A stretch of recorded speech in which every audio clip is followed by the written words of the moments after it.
Point Lookout began as a Army hospital in July of 1862 and became a prisoner of war camp the following July of 1863. The prison pen would see over 52,000 people, prisoners of war, pass through its gate. There's about 26,000 people here at one time, which is kind of hard to believe when you see what a beautiful park we have here today, to realize that so many thousands actually lived here. We're standing at Fort number 3, the Point Lookout, the Civil War fort. It is the only remaining earthen fort in the state of Maryland from the Civil War, particularly in this great condition. Walls here are all original, the buildings are all reconstructed. So where you see them here is where they stood and what they look like.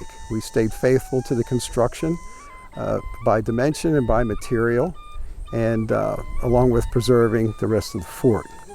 Expanding our horizons here a little bit at Point Lookout and interpreting our history, not only just Civil War, but all the multi-eras of military history here at the Point. There were quite a few skirmishes here between the British and American militias here in St. Mary's, as well as the other surrounding counties during the American Revolution. Probably as close to, if not more, than what happened here in the War of 1812. Now, of course, the British were here in 1813 and 1814 on their way to burn the nation's capital during the War of 1812. Maryland is a Union state. The other side of the river is Virginia. That's the Confederacy. That's the enemy territory. St. Mary's County was very pro-Confederate, very pro-Confederate. Maryland was split right down the middle, and if you look at it, much of it has to do with the kind of agriculture you were involved with. So all of this is what I'm carrying. When I'm out in the field, just my light marching order, what you see in front of me here, weighs about 35 pounds, the rifle another 12. When I'm on the march with my backpack, etc., that's about another 45 to 50 pounds. So you can see you're very quickly approaching about 100 pounds odd that a man is carrying around with him. They were some sturdy fellows back then.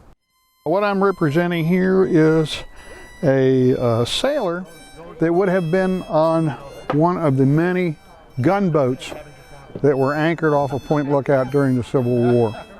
There was what they call the Potomac River Flotilla, which protected the rivers and the bays and operated between here and Washington, D.C. And I'm attired as one of these sailors who would have been on the gunboats. Now, they not only served as sailors, but they were also involved in raiding parties that went over into Virginia. Here at Point Lookout, the very first building that was built was the hospital. The hospital consisted of 16 wings that held approximately 50 people each in beds. One of the other things that we talk about here with the nurses is that the hospital was divided into the Catholic side of the hospital and the Protestant side of the hospital. Again, the Catholic side was presided over by the Daughters of Charity, and the Protestant side was presided over by a matron. This is the hospital with its 16 wings, and this is the kitchen and the dining area. None of this hospital structure is here any longer. Most of it is in the bay. There's probably a good 200 yards or so going on the bay side. Not that much here on this, maybe 20 to 30 yards in some spots here on the river, because most of the storms would be coming up the Chesapeake Bay. However, you would leave your hospital room, you would walk down this long open hallway, and then you would fan out into the dining area.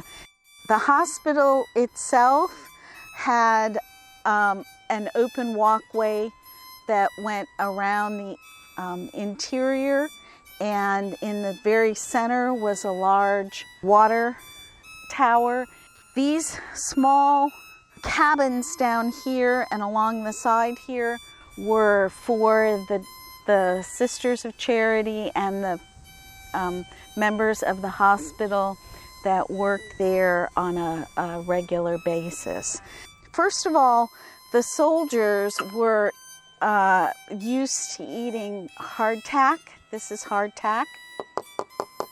It's a combination of flour, water, and a little bit of salt.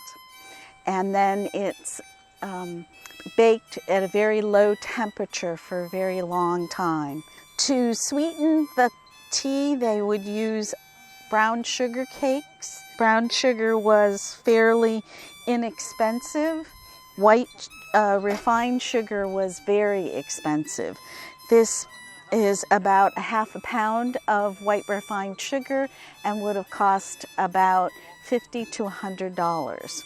Also, this is a natural sponge. Unfortunately, they would clean your wound and then the next person's wound with the same sponge, and therefore probably did more harm than good.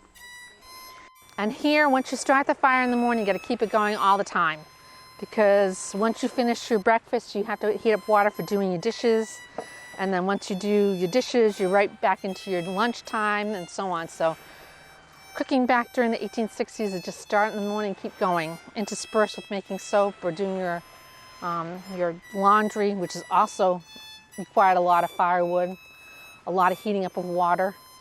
Point Lookout saw quite a bit here, not just the Civil War. So as far as history, the United States history and county history.